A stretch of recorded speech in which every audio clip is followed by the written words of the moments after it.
Today, I will focus on my aquarium with the crazy African cichlids from Lake Malawi.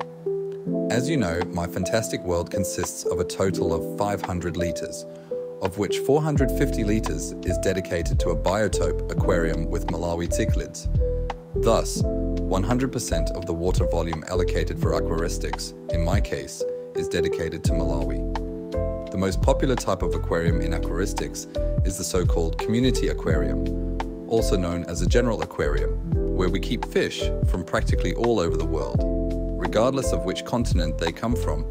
Such a solution is very convenient because we can observe the multitude of species and behaviors of fish from various environments. One just needs to remember to choose fish that are compatible in terms of water parameters, temperaments, and dietary requirements.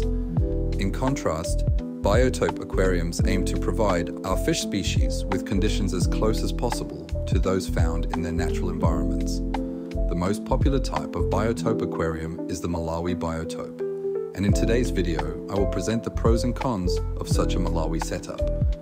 I decided to set up a Malawi aquarium driven by the need to discover something new in aquaristics that I'd never dealt with before. Community aquariums had been a part of my life since childhood, while Malawi was something new and exciting for me. Malawi cichlids are generally not suitable for community aquariums due to their aggression, plant-eating habits, and somewhat different requirements compared to most fish. Therefore, to get to know them better, it is best to dedicate an entire aquarium to them.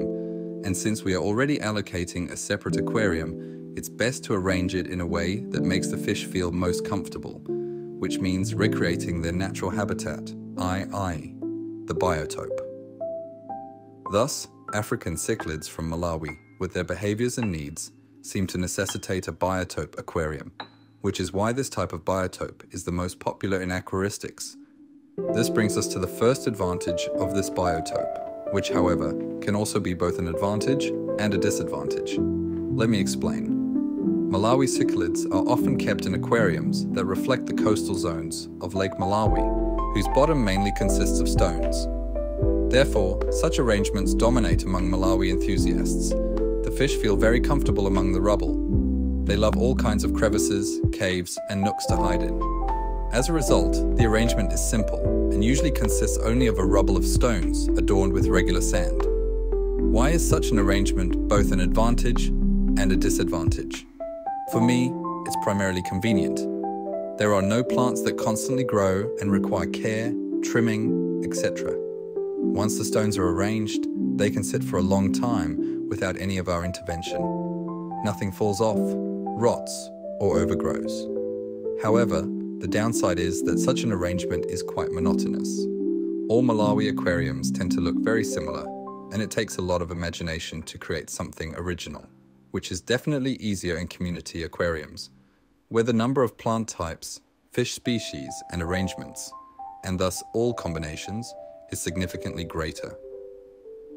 Moving on, perhaps the greatest and undeniable advantage of a Malawi aquarium is its incredible palette of fish colors. Malawi cichlids are beautifully colored fish with intense and vibrant hues. To outsiders, such an aquarium can even be mistaken for a marine aquarium known for its rich colors. I have seen Malawi arrangements with artificial corals mimicking a marine environment that looked imaginative and interesting, almost resembling a marine biotope. Another advantage and factor attracting aquarists to the Malawi biotope is the rich array of social behaviors exhibited by Malawi cichlids. These fish are very temperamental and lively. Amidst the somewhat dull rubble of stones, there is always a lot happening.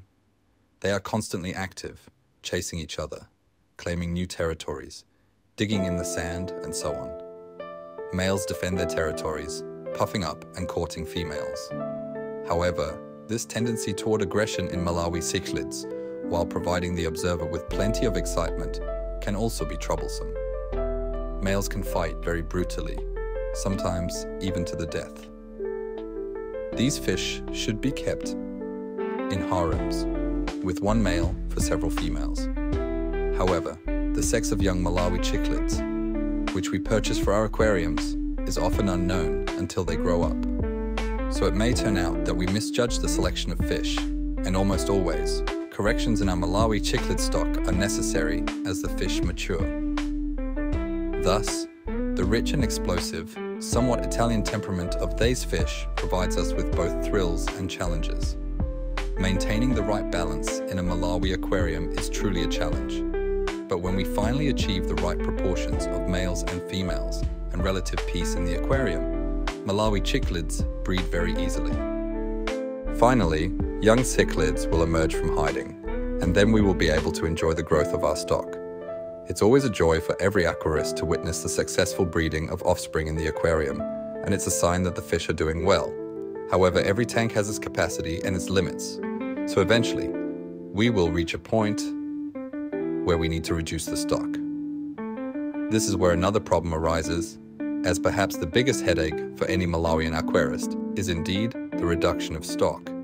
It may not be the reduction itself that is the issue, but rather the capture of African cichlids. No fish are as difficult to catch as mouth brooders, which is why Malawians must resort to very sophisticated solutions. Ordinary nets are not enough here. Special traps and a lot of patience are necessary, or one can drain the water and dismantle the setup. One method is also to perform a nighttime raid with a net on the aquarium. After at least an hour of sleep, African cichlids are very dazed for the first few minutes by the sudden light and are supposedly easy to catch then, but I have never tried it myself. Every Malawian aquarist will sooner or later face the dilemma of which method to choose for catching mouth brooders, and will find that ordinary netting, as done in community tanks, absolutely doesn't work here. Generally, mouth brooders are quite strong and resilient fish, and if fed the right food, they rarely get sick, which is also an advantage of this biotope. However, they are relatively large fish. The smallest species reach 8 centimeters in length, but most grow several centimeters more, and there are many that reach significantly larger sizes, which makes them relatively substantial compared to the biotope of Lake Malawi. Combined with their agility and need for more living space, this necessitates large tanks, which can be rather problematic for many aquarists with small living spaces. Malawi has its advantages, but also its downsides, presenting aquarists with somewhat different challenges than those encountered in community tanks. The Malawi aquarium is the most commonly chosen biotope tank, but it still significantly lags behind typical community tanks in popularity. I hope I have provided you with a bit of insight into the characteristics of this specific type of aquarium known as Malawi, comparing it to ordinary community aquariums. Remember to give a thumbs up and subscribe to the channel.